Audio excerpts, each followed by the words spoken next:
धन्यवाद के साथ स्तुति गाऊंगा, हे यीशु मेरे खुदा। उपकार तेरे है बेशुमार, कोटि कोटि स्तुति धन्यवाद। योग्यता से बढ़ के दिया है अपनी दया से तूने मुझे। योग्यता से बढ़ के दिया है अपनी दया से तूने मुझे। मांगने से ज्यादा मिला मुझे, आभारी हूँ प्रभु मैं।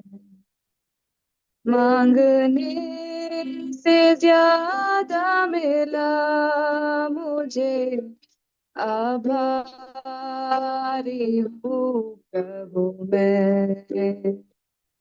धन्यवाद के साथ स्तुति गाऊंगा, हे यीशु मेरे खुदा। उपकार तेरे है बेशुमार, कोटि कोटि स्तुति धन्यवाद। कोटि कोटि स्तुति धन्यवाद।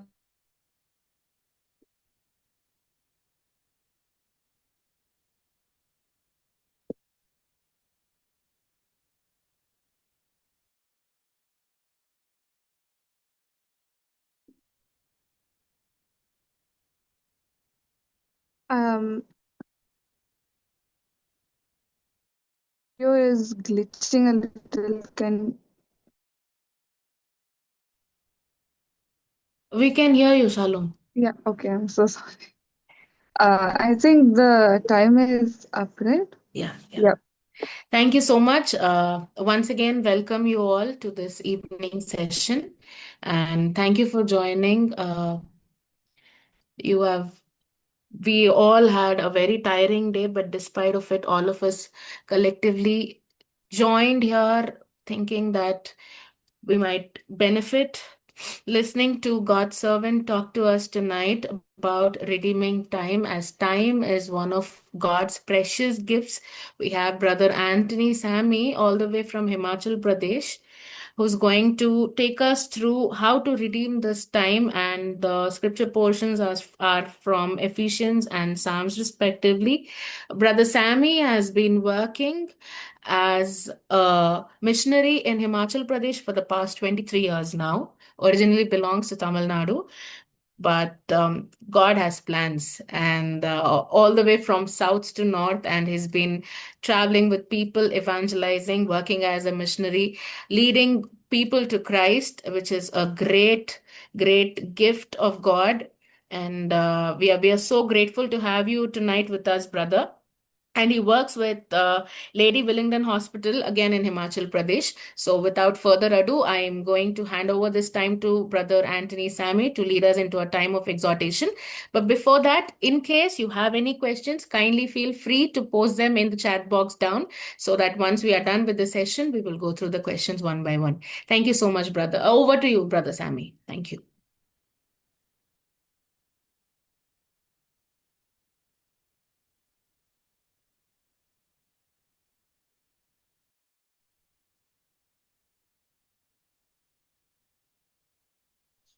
Okay, thank you. Thank you. Thank you for the opportunity. मैं हिंदी में प्रचार करेंगे. So last month Krishna ma'am, doctor Krishna ma'am को द्वारा में इस अपॉर्चुनिटी मिली. Sorry light. ओके, आपका टीम के साथ सुनने में मौका मिला. फिर मैम ने बताई थी कि आप एक दिन शायर कर सकते हैं. हमें डॉक्टर को भी मैं धन्यवाद देता हूँ. मैं सच में जैसे मैम बताइए, मैं तमिलनाडु का रहने वाला हूँ। पिछले कई सालों से नॉर्थ इंडिया में, बिहार में और यूपी में, झारखंड में, अभी फाइनली हम हिमाचल में मैं काम कर रहा हूँ, लेकिन एट प्रेजेंट मैं गुजरात में हूँ। आज हम लोग इवनिंग पहुंचे हैं। परमेश्वर के नाम की महिमा हो। मैं रिक्वेस्ट करूंगा, can you pray someone for the message? Anyone?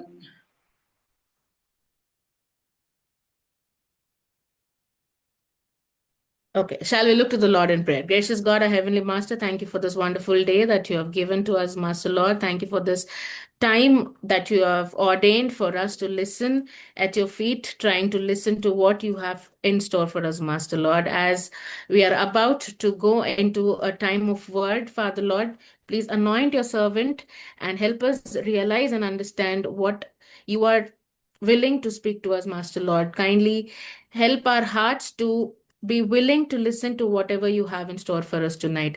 I pray that you touch us. I pray that you speak to each one of us who are present here. And I also pray for those who are yet to join, Master Lord. Thank you once again for all the work that you have been doing in all our lives. And thank you for all the goodness and mercy that flows from you, Master Lord. In the precious name of Jesus, I pray. Amen. आमीन आमीन। Thank you ma'am. ठीक है, आइए हम लोग सीधा वचन में जाएंगे। आज का जो विषय जो है, 3 बात के ऊपर मैं आपको जस्ट प्रकाश देने के लिए चाहता हूँ। ऑलरेडी आप कई मैसेज सुनते होंगे, चर्चा अटेंड करते होंगे, आप पर्सनली परमेश्वर से आप बात करते होंगे, प्रार्थना करते होंगे, वचन को पढ़ते होंगे, लेकिन आज जस्ट मैं एक 3 विषय के ऊपर मैं प्रकाश देने के लिए चाहता हूँ, जो ऊपर जो हमारे विषय है, जो the redeem the time, redeeming the time. Hindi में समय का सदुपयोग, तमिल में बोलते हैं कालते प्रयोजनப்படுத்திக்கொள்ளுங்கள்। हम ऐसा ही रख सकते हैं, हमारा जो दिया हुआ समय को हम कैसे उपयोग करना। जैसे समय को उपयोग नहीं करेंगे, वो पार होते जाएगा, मिस हो जाएगा, हम उसको फिर लौटा नहीं सकते हैं। उसको कहते हैं टाइम। संसार में कई चीजें हम लौटा सकते हैं, लेकिन टाइम को लौटा नहीं सकते हैं। Is equal to life. अगर हम इंडस्ट्री एरिया में आप काम करते होंगे या आईटी फील्ड में काम करते होंगे, कई चीज़ों में जो संसार में जो है, जो भी सेकुलर दुनिया में, लोग टाइम को बहुत वैल्यू देते हैं। क्योंकि because time is equal to money, earning. Medical में आप जाएंगे, time is equal to life. कभी हम 5 मिनट लेट कर देंगे, ये आधा घंटा लेट कर देंगे, कभी किसी मान लीजिए किसी का एक्सीडेंट हो जाता है, डॉक्टर बताते हैं अगर आधा घंटा का पहले लाते हम बचा सकते थे। इसका मतलब टाइम बहुत प्राइमरी रोल हमारे जीवन में करता है, उसको हम समझना जरूरी है। सबसे पहले हम हमारा बिब्लिकल कॉन्सेप्ट में इस टाइम को थोड़ा से हम लोग अध्ययन करेंगे। 3 मैं जो सब्जेक्ट लिया था, एक जो है टाइम ऑफ एंड, सेकंड जो है टाइम ऑफ अवेक, और टाइम ऑफ इमरजेंसी। माने अंधेर समय है, जागने के समय है, और आपातकाल का समय है, माने इमरजेंसी। 3 बातों के ऊपर हम थोड़ा से जोर देंगे। मैं निवेदन करूंगा, अगर आपके बीच में कोई पढ़ सकते हैं पहले इफिसियों के पत्री 5वां अध्याय, Ephesian 5th chapter verse 15 and 16। Please read someone. Ephesian 5th chapter verse 15 and 16।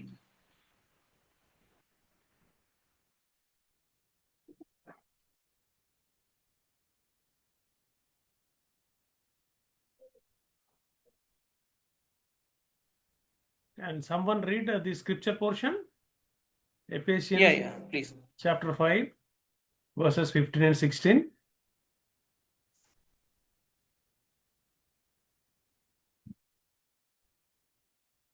Ephesians chapter 5, verse 15 and 16. See then that ye walk circumspectly, not as fools, but as wise, redeeming the time, because the days are evil. ठीक, यहाँ इसलिए मैं हिंदी में पढ़ता हूँ। इसलिए ध्यान से देखो कि कैसे चाल चलते हो, निर्बुद्धियों के समान नहीं, पर बुद्धिमान के समान चलो। आवश्यक का मामूली बहुमूल्य समझो क्योंकि दिन बुरे हैं। मैंने यहाँ हिंदी में और अच्छा से दिया है, मैंने उसका अनुवाद और बेहतरीन है। मैंने अवसर, मैंने चांस, हमें टाइम मिलता है, इसका मतलब टाइम इज डिफरेंट हो सकता है कॉमन से। एक अवसर मैंने, हमें हर एक जन का मौका मिलता है। आज अब जी रहे हैं, आपके लिए मौका मिला। कई लोग आज नहीं है, जैसे हम लोग हिमाचल से हम लोग थे, काफी हमें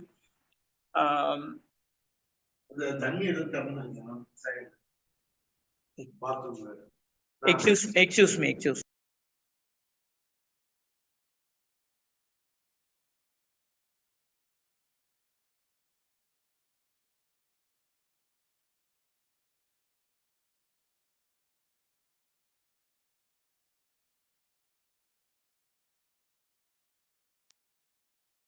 sorry sorry sorry for the disturb. जैसे हम लोग समय के बारे में देख रहे हैं, जैसे वचन में भी देख रहे हैं ना, जैसे हम लोग हिमाचल से हम लोग आए थे, जैसे हम लोग पार कर कुल्लू डिस्ट्रिक्ट पार्क जैसे नियर जगह आते, जैसे कई रास्ते के बारे में हमने देखा। ऐसा हम लोग नेहरू वे को हम लोग क्रॉस किया, हमारा बस ने क्रॉस किया, बस एक फुट 1.5 फुट केवल 1 पॉइंट, बहुत कम जहां है, थोड़ा सी फिसलेगा तो पूरा बस चल जाएगा। वैसे ही राइट साइड पूरा पहाड़ ऊपर है, वो भी स्लाइडिंग होते रहता है। बस उस टाइम से हम पार नहीं करेंगे, हम फंस जाते। मैंने टाइम कितना बहुत मामूली, हम ऐसा समय में आप पहुंचे हैं। कई बार हम इस समय को हम थोड़ा से हम केयरलेस ऐसे बैठे रहते हैं, अरे तो कल देखा जाएगा। हम कभी सोचते हैं ना, सुबह उठते ही लगता है हमारे लिए बहुत टाइम है, बहुत टाइम है, हमारे लिए जीने के लिए बहुत टाइम है।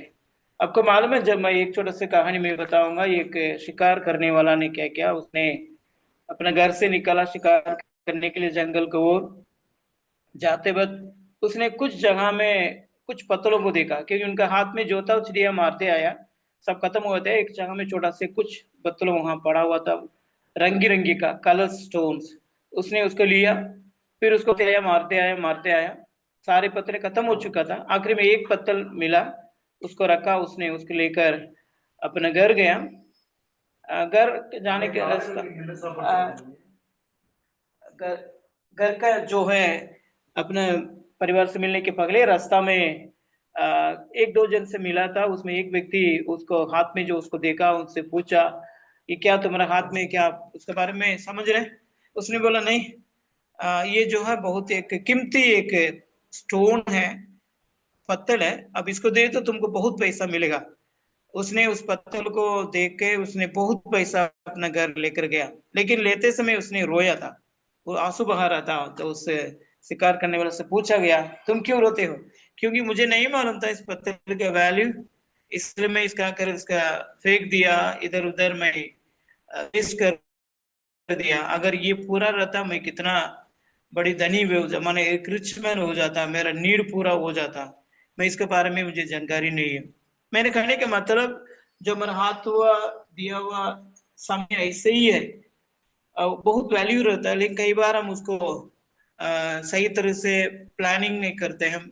खासतौर से जो जवानी पर में है ना, कभी कभी हम लोग सोचते हैं ना, बाइबल बताती है अपना जवानी उम्र में अपने शिष्टकाल को याद कर कई बार उसको मिसयूज करते हैं, हम उसको मिस कर देते हैं कि हम सोचते हैं। लेकिन हमें समझना है, जैसे मत्ती रचित सुसमाचार उसका 24:6-8 में वहां लिखा है, अगर कोई पढ़ सकते तो अच्छा है। मैथ्यू 24:6-8, वहां जो इस अंतिम समय के बारे में लिखा हुआ है। कई बार हम इस बातों को मैंने उतना सीरियस नहीं समझते। जैसे 2 साल 3 साल के पहले कोरोना आया था, तब सबका जो होश उड़ गया था, सबका आंख खुल गया था, लोग प्रार्थना करने में, एक दूसरे से मिलने में, माने परमेश्वर के पास आने में, कई चीजों में वो लोग बहुत आगे हो गए थे। कई लोगों का प्रार्थना का समय बढ़ गया, कई लोग का बाइबल पढ़ने का समय बढ़ गया। एक तरफ जो दुनिया का जो व्यू अलग था, लेकिन मसीह लोग बीच में, मैंने मैं खुद मैं जानता हूँ, जब हमारा टीम में बहुत लोग क्या करते थे, सुबह शाम प्रार्थना करते थे, जिसको मिल नहीं सकता था वे लोग जूम को द्वारा प्रार्थना करते थे, रोज अपडेट लेते थे। मैंने वो लोग समझ गया था, लगता है कई लोग का जो अंध के बारे में, कई लोग मृत्यु के बारे में वो लोग देखा, वो लोग समझ गया कि हो सकता कल मेरा परिवार होगा, ये परिवार में होगा, ये कोरोना किसका आएगा पता नहीं। माने जब एक एक प्रकार का लाइफ चैलेंज, माने और कोई होप नहीं, हो सकता कभी भी कुछ भी हो सकता है। तो इस परिस्थिति में आते थे वो लोग बहुत जागृति हो गया था वो लोग अंदर, समय को इस्तेमाल करने के लिए वो लोग क्या किया, तत्पर रहा। लेकिन प्रियो, हम माने ना माने, हम ऐसा समय में आ पहुंचे हैं, ये दुनिया जो है, इस धरती जो है, एक अंत की ओर और तेजी से बढ़ रही है। इसके लिए बाइबल साबुत है, परमेश्वर का वचन साबुत है, आजकल जो घटनाएं हो रही है वो भी साबुत है। लेकिन जैसे जैसे अंत का समय बढ़ते जाता है, हमारा रिस्पॉन्स क्या, खासतौर से जो परमेश्वर को जानते हैं ना, परमेश्वर का वचन को जानते हैं, उनका आगमन के बारे में जानते हैं, उसका प्रेम को जानते हैं, उससे हम जीवन व्यतीत करते हैं, हमारा रिस्पॉन्स क्या है? क्या औरों के समान हम रहेंगे? न तो हमारा प्रतिक्रिया या हमारा चाल चलन कैसे रहेगा? एक बार परमेश्वर दास ने इस प्रकार कहा था, तुम ऐसे जियो प्रतिदिन, बस आज ही मेरा समय है, आज ही मेरा समय है, कल मेरा समय नहीं है। लेकिन और एक व्यक्ति के बारे में मैं किताब में पढ़ रहे थे, जिसका डॉक्टर बोल दिए थे तुम 2 दिन में मर जाएगा, उनका ऐसा डिजीज था। लेकिन उसने कैसे जीवन बिताया मालूम है? वो बस आराम से टेलीविजन में कुछ मैच देख रहा था, कुछ ऐसा उनकी मनोरंजन की बातों के ऊपर मन लगाया। वो ये नहीं सोचा कल मैं उस आनंद काल के लिए मेरा तैयारी क्या है, क्या मेरे जीवन मृत्यु पथ कहाँ जाएगा, मैं कैसे उस बातों को, न्याय की बातों को फेस करेंगे, उसके बारे में वो नहीं सोचा। वो क्या करता था, मैंने आज रहेंगे कल नहीं रहेंगे, जितना अनुभव करो उस प्रकार उसने जीवन व्यतीत किया। प्रियो, आप अगर डिजास्टर के बारे में आप देखेंगे, अगर आप बारे में जानकारी है, इंटरनेट पे जाके देखिएगा, जो पिछले 5 साल से कितना जो युद्ध की बातों को देखते हैं ना, ईरान इराक में और इसराइल के विरोध में, और कई देश के बारे में हम देखते हैं ना, जो डेथ रेट बढ़ती जाती है, प्रतिदिन हम यूट्यूब में वीडियो में देखते हैं। क्या इस सारी बातें क्या किस बातों को दर्शाता है? किसने इस प्रकार कहा था, अरे आग लग रहा है, आग लग रहा है, आग के बारे में बहुत उसने सुना। जब तक उनके घर तक नहीं पहुंचा तब तक उनके लिए एक संदेश है ना, एक न्यूज है, समाचार जैसे टीवी में कई मीडिया में देखते हैं, है ना। लेकिन जब मान लीजिए मैं सोच रहा हूँ पूरा गांव में कहीं आग लग गया, आग लग गया, जब तक मेरे घर तक नहीं आएगा तब तक मेरे लिए एक न्यूज है। लेकिन जब मेरे घर पहुंचेगा तब मालूम होगा मैं किस प्रकार मेरी प्रतिक्रिया करता हूँ, करेंगे कर कर। हाँ मेरे प्रियो, जो परमेश्वर को जानते हैं, लेकिन उस अंतिम समय को भी हमें बहुत अच्छी तरह से जानते हैं, उसके प्रति हमारा हर चीज, हमारा क्रिया, हमारा काम, हमारा प्रार्थना, हमारा आत्मिकता, हम एक दूसरे की संगति, हमारा fellowship with others, friends, family circle, हमारे नेबर्स, हर चीज में हमें बहुत ध्यान देना, क्योंकि हमारे लिए और समय नहीं है।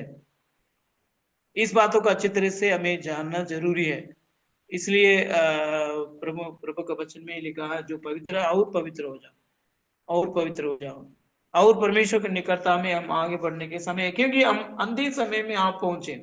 हम जाने ना जाने प्रतिदिन हम इस बात को इंतजार करना है। इसलिए हम शुरुआत कलीसिया में देखते हैं ना, लोग क्या करते, तो फर्स्ट जो चर्चेस है वो लोग इस बातों को हमेशा कहते थे, मारनाता, मैंने यीशु जल्दी आने वाला। ये सारी बातें इस बातों को दर्शाती है, यीशु जल्दी आने वाला है। नीले आसमान में पार जाएंगे कर गीत है ना, माने उसका वायदा पूरे होने वाला है। जब कभी हम सोचते हैं ना, जब किसी का डेथ में जाएंगे, इस बात को ज्यादा हम स्मरण करते हैं ना, अरे मैं भी एक दिन इस प्रकार मरना है, मैं भी एक दिन इस प्रकार जाना है। हो सकता है मेरे अंतिम समय में भी लोग क्या करेंगे, इस प्रकार मेरे बारे में बताएंगे, गीत गाएंगे। ये बातों को कभी नहीं भूलना, क्योंकि हम अंतिम समय में आप पहुंचे। कभी कभी ये बात हम लोग सोचते थे, अभी भी जो सुसमाचार नहीं सुनाया जाता, बहुत लोग कहते हो, कई लोग बोलते थे अरे उनसे बोल दिया कब आएंगे, उसने आने में देरी होगी। कई लोग के मन में ये भी है, कई मसूलों के मन में भी यही है, कई लोग कई बातों को बोलते हैं अरे अभी जल्दी नहीं आएंगे, लेकिन हो सकता है हमारा अंत, माने जैसे मैंने बोला था टाइम ऑफ एंड, हमारा अंत भी पहले हो सकता है ना, यीशु मसीह के आने के पहले। इसलिए हम हमेशा अपने अंत के बारे में, ये संसार के अंत के बारे में याद रखना, क्योंकि हम ऐसा समय में आ पहुंचे हैं जो अंत के समय में आ पहुंचे हैं। मैं विश्वास करता हूँ कोई एक जन पढ़ सकते हैं, मैंने उस वचन को, Matthew 24 verse 6 to 8। Matthew 2 verse 6 to 8।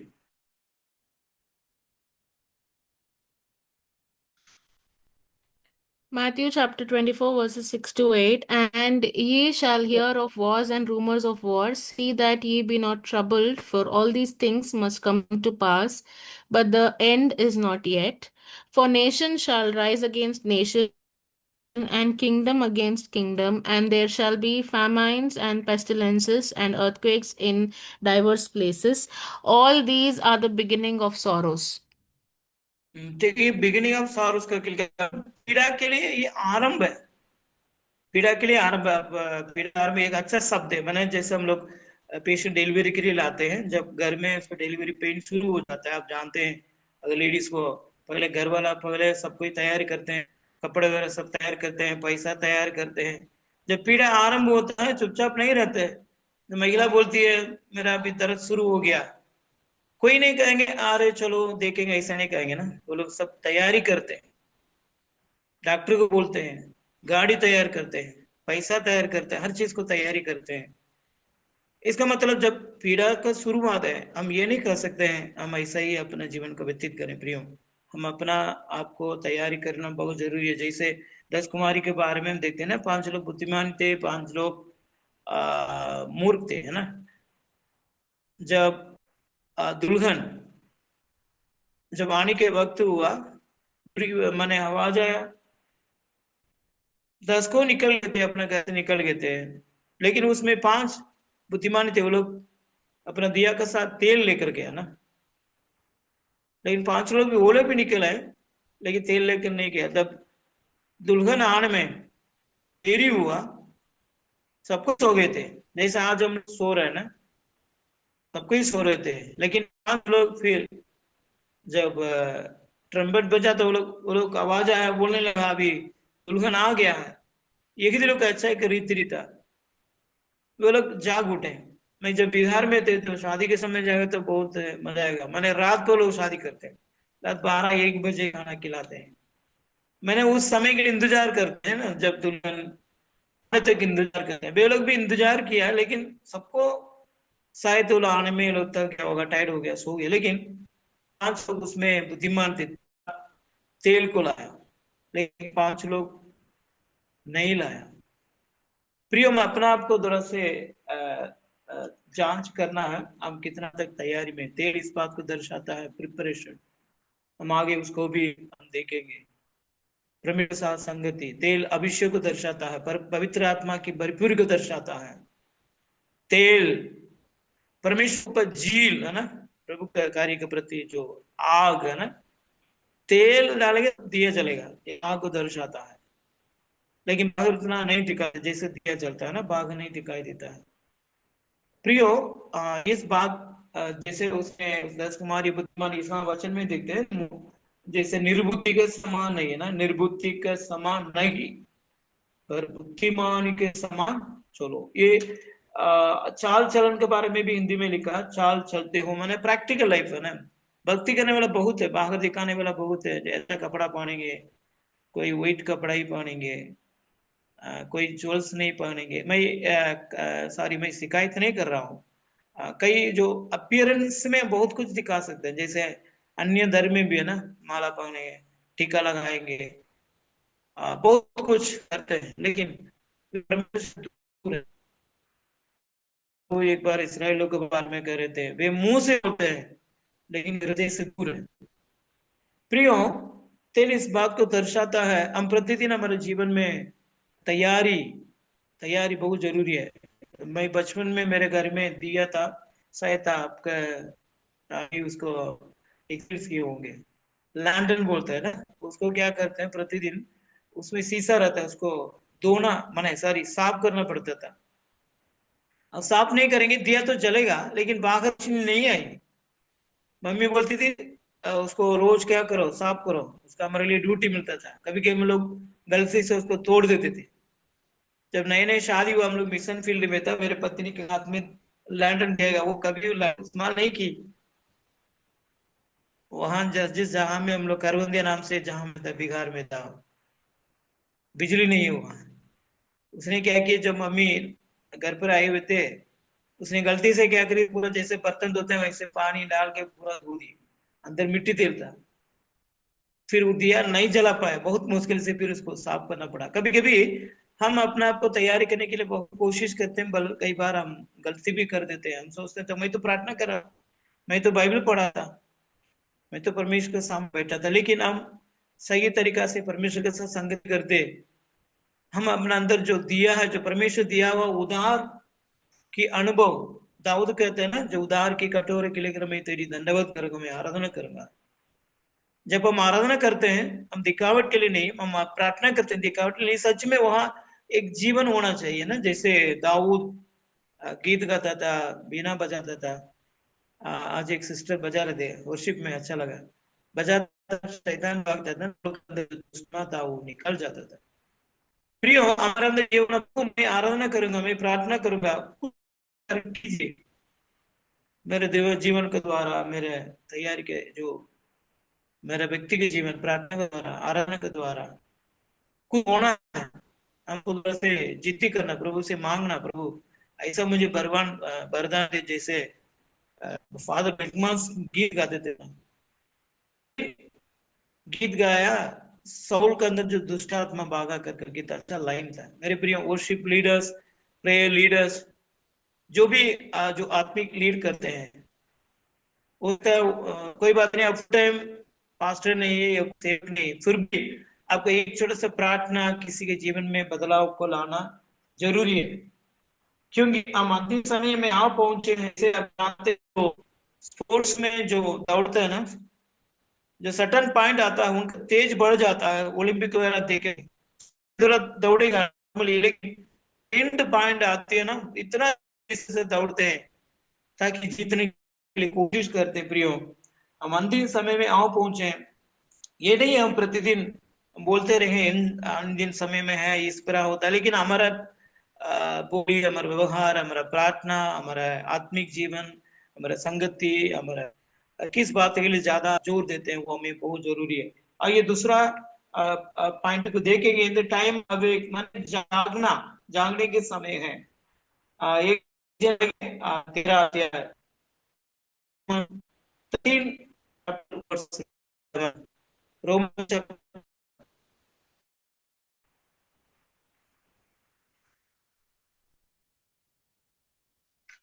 एक जन पढ़ सकते हैं इंग्लिश में?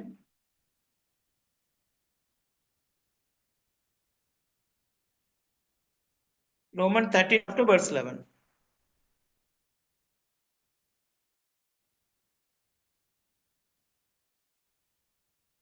Sir can you please repeat, थोड़ा आपका वॉइस ब्रेक हो गया। या रोमन 13 chapter verse 11।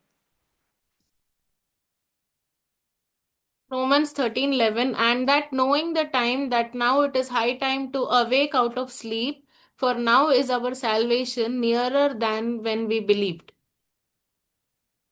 ठीक, मैं हिंदी में पढ़ता हूँ। समय को पहचान कर ऐसा ही करो, इसलिए कि आप तुम्हारे लिए नींद से जाग उठो, कि घड़ी आप पहुंची है। क्योंकि जिस समय हमने विश्वास किया था उस समय के विचार से आप हमारा उदा निकट है। मैंने यहाँ समय के पहचाना, मैंने अभी क्यों हमें जागते रहना, क्योंकि हम ऐसा समय में आप पहुंचे हैं। जरूर हमें जैसे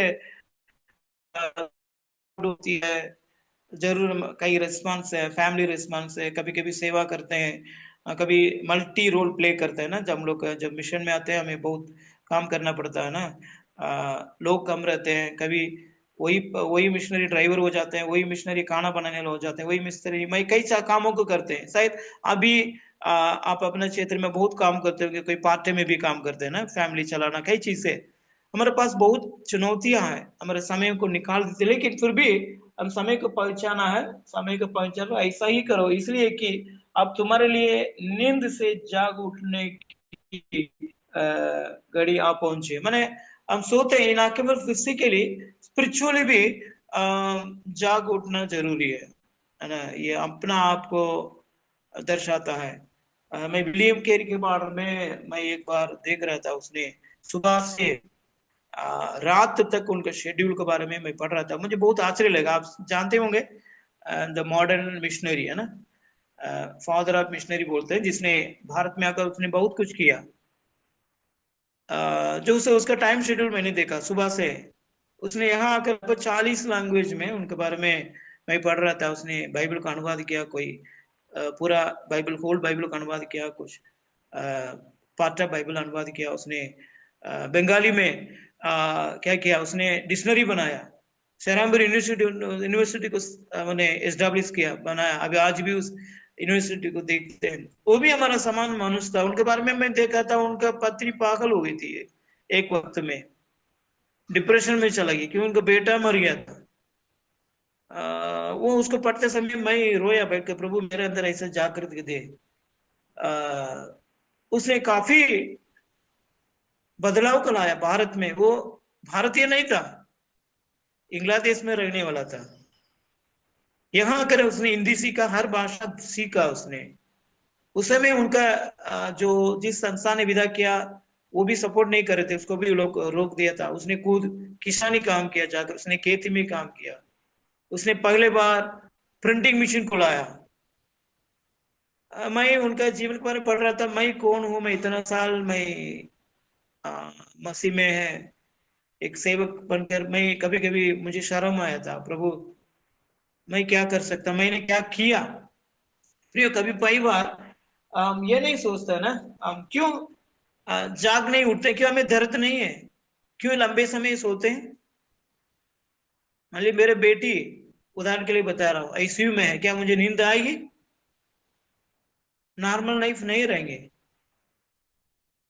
कभी कभी हम आराम से रहते हैं, क्यों दर्द मेरा नहीं है। जब मैं डिसास के बारे में सब चीज देख रहा था, क्यों प्रभु मेरा उतना दर्द नहीं होता है। कभी एक परमेश्वर दास ने कहा, मैं पहले जैसा प्रार्थना नहीं कर पा रहा हूँ जो नाश होने वाला आत्माओं के लिए, அழிகின்ற ஆத்மாக்களுக்காக எனக்கு அழுக முடியல அப்படின்னு ஒரு देवदासन சொன்னாரு। प्रियो, क्या हमें उठना देखते समय आंसू आता है क्या? हमारे नींद को खराब करता है क्या? जब उसने लियोनल रेवेंगिस ने एक बार उसने अपने पत्रिका में लिख रहा था, दुनिया ऐसा अंधेरा है, जैसे मैं बाहर देख रहा हूँ, उसने दरवाजा को देखा, पूरा अंधेरा था। कितना जो अंधेरा की बातों को देखते हैं, मेरे मन में कैसे हम चैन से रह सकते हैं ना। इसलिए जब यीशु मसीह जब उसने दुनिया में आया, उसने 3.5 साल सेवा की, तो वो देखिए भोर में तड़के उठकर उसने अपने पिता के पास जाते थे। वो परमेश्वर पुत्र होने के बावजूद भी उनके पास सब कुछ अधिकार, फिर भी उसने हमें नमूना दिखाया, भोर में गया। उनके पास बहुत सर्विस था ना, बहुत मिनिस्ट्री था। दिन भर उसने हीलिंग मिनिस्ट्री किया, कई जगह उसने पैदल गया, यात्रा किया। उस समय ना तो इंटरनेट, ना तो कोई गाड़ी की सुविधा है, ना तो कोई ऐसा चीज है। उसने मैनुअली बहुत कुछ करना पड़ा, खाना के लिए वेट करना पड़ा, उसने रखने के लिए ठीक से अच्छा जगह नहीं था। इनके विरोधी बहुत थे, सदुसी परुसी यहूदी का जो भी जो उस डार्कनेस बहुत था, शैतान कूद बहुत उसने तंग करता था, पूरा अधोलोक उसका थे। फिर भी उसने जाग उठा, रात पर प्रार्थना किया, दिन भर उसने सेवा की। प्रियो, हमारा जागना कितना बेदुरा है। हम सोचे पिछला बार हम लोग हिमाचल में कई चीज को करने के लिए कोशिश की थी, वहां तो आप जानते हैं माइनस डिग्री में चला जाता था। हम लोग कुछ लोग मिलकर जबरदस्ती अभी सुबह का प्रार्थना रखे, हमें भी ड्यूटी जाना है, फील्ड में जाना, फिर भी मैं 6 से 7 बजे सुबह उठते थे, क्योंकि वहां जल्दी उठना उतना संभव नहीं था, क्योंकि क्लाइमेट हेवी है। एटलीस्ट हम लोग अभी क्या क्या अभी 7-8 लोग मिलकर हम लोग क्या करते हैं, हमारा कुछ विश्वास से हमारे मेंबर्स है, पहाड़ पे रहते हैं, ऊपर से नीचे आना मुश्किल है, इसलिए 3-4 लोग हम लोग उस कलीसिया में इकट्ठा होते हैं, बाकी सब जूम में कनेक्ट होते हैं। हमारे एक ही आंसू है, प्रभु हमें इस्तेमाल कर हमारे कलीसिया को जाग उठा दे, जो अनरिच्ड पीपल के लिए प्रार्थना करते हैं। हम इसी ये नहीं मांगते मुझे काम दो, मुझे ये चाहिए वो चाहिए, नहीं, हमारा आंसू यही है इन दिनों में, प्रभु हमें जाग उठाए, हमारे अंदर आंख उंडेली है प्रभु, हम उस प्रयत्न का समय जैसा हम भी तेरे लिए जी सको, तेरे लिए आत्मा को बचा सको, तेरे लिए कार्य कर सको। प्रियो, हम जाग उठना जरूरी है, क्योंकि हमारा बोझ, हमारा नींद को खराब करना ये नहीं किसने हमें गाली दे दिया, किसने हमें निंदा कर दिया, कल मेरा जरूरी है, वो हमारा नींद को खराब नहीं करना। मैं स्वर्गीय बातों को ऊपर मन लगाओ करके लिखा, मेलानवे नाडुंग, वो संसार बातों के लिए बहुत लोग हैं, उसके लिए जाग उठे। जब बचपन में मैं स्कूल से आते थे, मेरे शहर थोड़ा से, मेरे गांव से शहर थोड़ा दूर था, मैं बस में आते थे, 4 बजे चाय दुकान वाला खोलता था, दुकान खोलता, रात में 12-1 बजे बंद करता था, 12 बजे बंद करते, लेकिन 4 बजे जाग उठते हैं। आज बिजनेस वालों को देखें, पॉलिटिशियन देखें, बहुत कम समय सोते हैं, क्योंकि वो जानते हैं क्यों, वो किसके लिए दौड़ते हैं, प्रिय क्या जाते किसके लिए दौड़ते हैं, तो एक आराम की जीवन बिताते हैं। अगर हम जाग उठेंगे प्रियो, हम परमेश्वर के लिए बहुत कुछ कर सकते हैं। इसलिए लिखा है ना, अच्छे से लिखा, 13 अध्याय में लिखा है, समय को पहचानो ना, समय को पहचान कर हम परमेश्वर को आगे बढ़ने के लिए जाग उठना जरूरी है। आप जाग उठेंगे औरों को जगा सकते हैं, आप सोते रहेंगे दूसरों को जगा नहीं पाएंगे, खुद आपके बच्चे नहीं जगेंगे। क्योंकि एक मिशनरी के बारे में पढ़ रहा था, उसने बता थी, मेरे पापा जो है रात भर प्रार्थना करते हुए मैंने देखा, इससे मैं उनसे सीखा। क्या हम अपने बाल बच्चे हमसे सीखेंगे, हमारा लाइफ पार्टनर हमसे सीखेंगे, क्या हमारे पीछा करने वाला, हमारा काम करने वाला, हमारे जागते रहने की बातों को सीखेंगे? मेरे प्रियो, प्रभु हमें जगा नहीं पाए, प्रभु हमारे अंदर जो नींद का आत्मा, आराम की आत्मा है। तो पिछले महीना मेरी पत्नी बोल रही थी, बाबरी इतना नींद आता है हिमाचल में, वहां लिखा है, उसने सर्च की, सबसे स्लीपिंग स्टेट हिमाचल करके, कि वहां का क्लाइमेट ऐसा है, वहां तो ना कोई पोल्यूशन नहीं है, वहां तो कोई ना साउंड है, ट्रैफिक नहीं है। वो लोग क्या करते हैं, माने वो लोग एप्पल गार्डन जो वो लोग बनाते हैं, माने जो कल्टीवेट करते हैं एप्पल, कुछ फ्रूट्स वगैरह कल्टीवेट करते हैं, टूरिस्ट से ज्यादा इनकम आता है उनका, जो काफी इनकम मिल जाता है, उसके बाद औरों के प्रति चिंता करने की जरूरत नहीं, इसलिए काफी सोते हैं। जैसे वहां अच्छा पैसा मिलता है, अच्छा क्लाइमेट है, अच्छा एनवायरमेंट है, सब चीज से उनको पर्याप्त है। तो जब चीज हमारे जीवन में पर्याप्त है, कंफर्ट रहता है, हम ज्यादा सोने की संभव है। इसलिए प्रभु क्या करता है ना, हमारा हौसला में नेट में कुछ कांटों को रख देता है, ताकि हम जाग उठे, ना तो सोते रहेंगे। आपको मालूम है, जो ईगल कलू, जो ईगल क्या करता है, अपने बच्चे को जो बढ़ जाता है, उसको पंख है, लेकिन वो कभी भूल जाते हैं, पंख को इस्तेमाल करने का काम करता है, कुछ ऐसा लकड़ी को, कुछ ऐसा चीजों को घोंसले में डाल देता है, उनका अनकंफर्ट महसूस होता है, इधर उधर खेलते समय इधर उधर टोकता है ना, उसका दर्द होगा, इसलिए वो कोशिश करेगा, अभी उठने के लिए कोशिश करेगा, उठने के लिए थोड़ा सा पंख को क्या करना पड़ेगा, इस्तेमाल करने के लिए शुरू कर देगा। कभी ऊपर ले जाके छोड़ देते हैं, वो सोचेगा मेरा मम्मी छोड़ दी, लेकिन कोशिश करेंगे तब पंख के बारे में पता चलता है, वो भी उड़ने लगते हैं। प्रिय, कभी कभी प्रभु हमें ऐसा जहां पे ले जाते हैं, ऐसा परिस्थिति में ले जाते हैं, वो अच्छा है, प्रभु के लिए धन्यवाद हो। जो अनकंफर्ट जोन, प्रियो, हमें हार नहीं माना है, हमें हार नहीं माना। मैं पढ़ रहा था एक लड़की के बारे में, उसका नाम अरुणिमा सिन्हा, शायद आप जानते हैं। तो सबसे पहले वो, जिसका एक पैर नहीं है, उसने एवरेस्ट में चढ़कर उसने एक गिनेस का बातों को की। आप नेट में देख सकते हैं, अरुणिमा सिन्हा अच्छी लड़की थी, यूपी की थी, उसने लखनऊ को जा रही थी, कुछ से लखनऊ से दिल्ली जा रही थी, जाते समय कुछ चोर ने उसको पकड़ लिया था, उसको चेन को छीन लेने की कोशिश किया, नहीं छोड़ी, क्यों, स्पोर्ट्स खेलते, स्ट्रांग थी वो, उसको पकड़कर पटरी पे फेंक दिया, रेलवे पटरी पे फेंक दिया था। एक्सीडेंट हो गया था, एक पैर उसको पूरी तरह से कट गया, दूसरा पैर भी डैमेज हो गया, उसने कई घंटे उस रेलवे पटरी में पड़ी रही, कई ट्रेन उसको ऊपर गए, लेकिन बच गई थी। उनके बारे में जो बता रही थी वो अपना जो डॉक्यूमेंट में बता रही थी, मैं कुत्ता को भगाते रहा ताकि मेरे पैर बचे।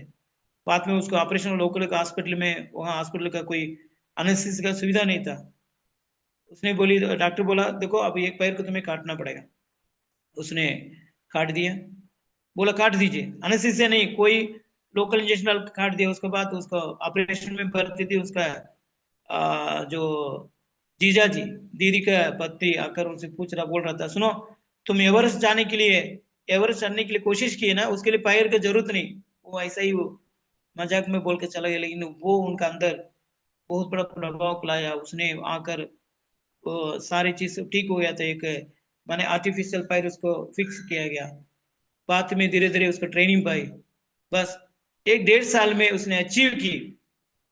2011 आई थिंक, हाँ 2011 में उसने अचीव कर कर उसने एवरेस्ट को चढ़ी, क्योंकि वो कह रही थी मैं हार नहीं मानूंगी। प्रियो, कई बार हमारे जीवन में शैतान कई बातों को ला सकता है ना। यूसुफ के बारे में देखते हैं,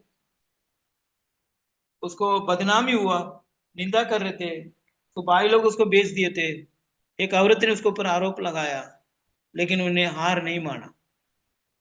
अंग्रेज में कहता है नेवर गिव अप। आप कभी हार नहीं माना। शायद आपके पास समस्या बहुत कुछ हो सकता है, खासतौर से आज जो महिला, लेडीज, गर्ल्स, बहुत कुछ हुआ है जो काम का जहाँ घर सब जगह में जो अब्यूज के बारे में हम देखते हैं ना, उसके ऊपर ज्यादा मैंने गलत दुरुपयोग किया जाता है, उसका गलत व्यवहार किया जाता है कि लड़की होने के जैसे। लेकिन अभी हार नहीं मानना, परमेश्वर को इस्तेमाल करेगा। यूसुफ हार नहीं माना, एस्थर ने हार नहीं माना, रूत ने हार नहीं माना, क्योंकि वे लोग जागते रखा, प्रभु मैं कुछ तो करना है ना, संसार में आ गए। जब संसारिक जो है उस लड़की है ना, अरुणिमा सिन्हा, वो प्रभु को नहीं जानती थी, लेकिन वो हार नहीं मानी। उसके साथ जो गलत हुआ उसको पॉजिटिव में ली। उसने क्या की मालूम है? उसके लिए उसने वो मीडिया के लिए मीटिंग में बात कर रही थी, उसने उसका शूटिंग लिया उसी रेलवे ट्रैक में, जिस रेलवे ट्रैक से उसकी जिंदगी खत्म होने के समय था, वहीं से उसने भाषण दी। प्रियो, जहां शैतान हमें हराने के लिए कोशिश करता है, आप जाग उठेंगे, आपके सामने कोई खड़ा नहीं हो सकते। चाहे आंधी हो, चाहे तूफान हो, प्रभु आपको जगा नहीं पाई। जागने के समय है, जाग उठने के समय है। अब किसी भी बात को लेकर आप सोते ना रहे, निराश ना रहे, डिप्रेशन में ना चले। परमेश्वर आपको इस्तेमाल करने के लिए आज भी जीवित है। जैसे पौलुस कहता है ना, अगर प्रभु मेरे साथ हो तो मेरे विरोधी कौन हो सकता है। बस आखिरी में इस बात को कहकर मैं अंत करूंगा। जैसे हमने दो बात को देखा, the time of and, the time of awake और द टाइम ऑफ इमरजेंसी। आखिर में आप पहुंचे, शायद आप मेडिकल में हो, आप जानते हैं सीपीआर। सीपीआर नाम से एक प्रोसेसर है, जिसको हार्ट में इश्यूज है, हार्ट पंपिंग का इश्यू होता है, वो लोग तुरंत उसको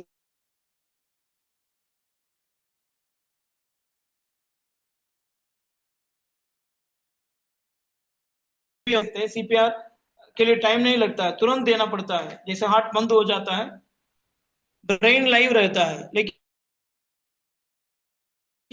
हार्ट हो जाता है, जो ब्लड सर्कुलेशन खत्म हो जाता है, उसका ऐसे ही छोड़ेंगे पूरा डेथ हो जाएंगे। लेकिन उसको पंप माने पंप करने के लिए कोशिश करते हैं, सीपीआर लगाते हैं। वो जल्दी करना, अगर जल्दी नहीं करेंगे, जो सीपीआर का द्वारा बचा सकते नहीं करेंगे, तो उस आदमी पूरी तरह से डेथ हो सकता है। एक जो है सीपी का मतलब हम स्पिरिचुअल मीनिंग हम ले सकते हैं, माने Christ is your centre, Christ centre life. हम बहुत लोग जी रहे हैं, लेकिन हम किसको अपना माध्यम रखकर जीवन बिताते हैं ना, जैसे लाइफ फोकस। फिलिपियंस में लिखा, पहला अध्याय 21 वचन में लिखा, एक जन पढ़ सकते हैं, फिलिपियों 1 chapter 21 word.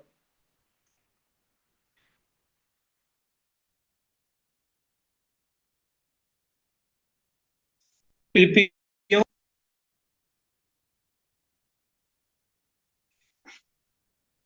1 chapter 21 word. Yeah. Sharon, Philippians 1:21.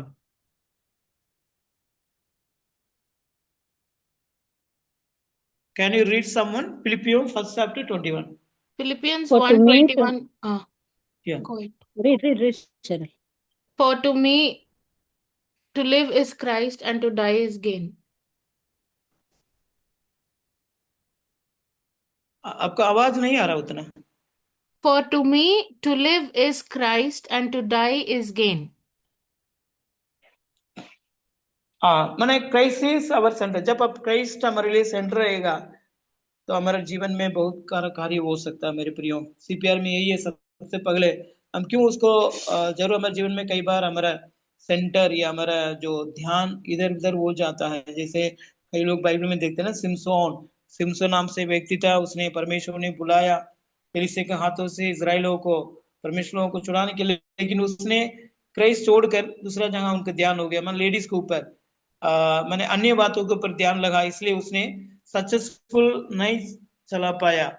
वैसे युगदास कार्यत को भी देखते हैं, उसने मणि के ऊपर अपना फोकस चला गया। यीशु मसीह के साथ है, उसके साथ उसने रखा, खाया पिया सब कुछ किया, लेकिन एक वक्त में उसने मसीह का बातों से अलग हो गया। प्रियो, हमारा फोकस कभी भी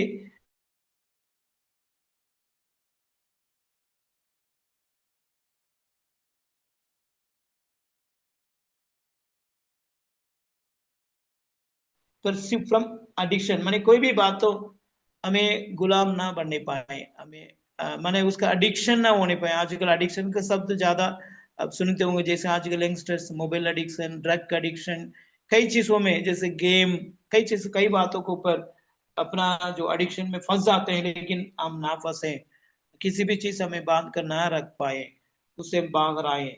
और री आर, जो आर का ये मतलब जो है, रिडीम अदर्स फ्रॉम इविल, जो लोग माने बंधन में रहते हैं, अंधकार में रहते हैं, उन्हें छुड़ाने के लिए हमें कोशिश करना चाहिए।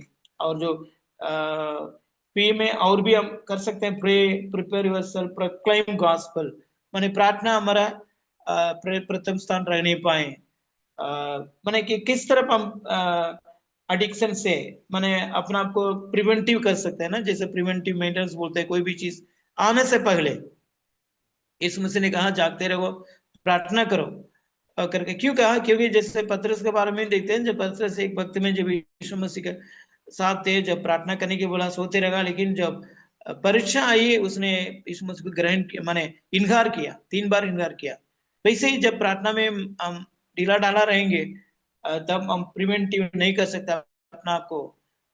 लस्ट में कई प्रकार का बात हमारे जीवन में जो आएगी, उसमें हम गिरने के डर है, फिर हम गलती करने के बाद फिर माफी मांगेंगे। जैसे सिमसोन ने माफी मांगा, प्रभु एक बार मुझे जिलाइए करके उसने क्या प्रार्थना किया, एक बार करके।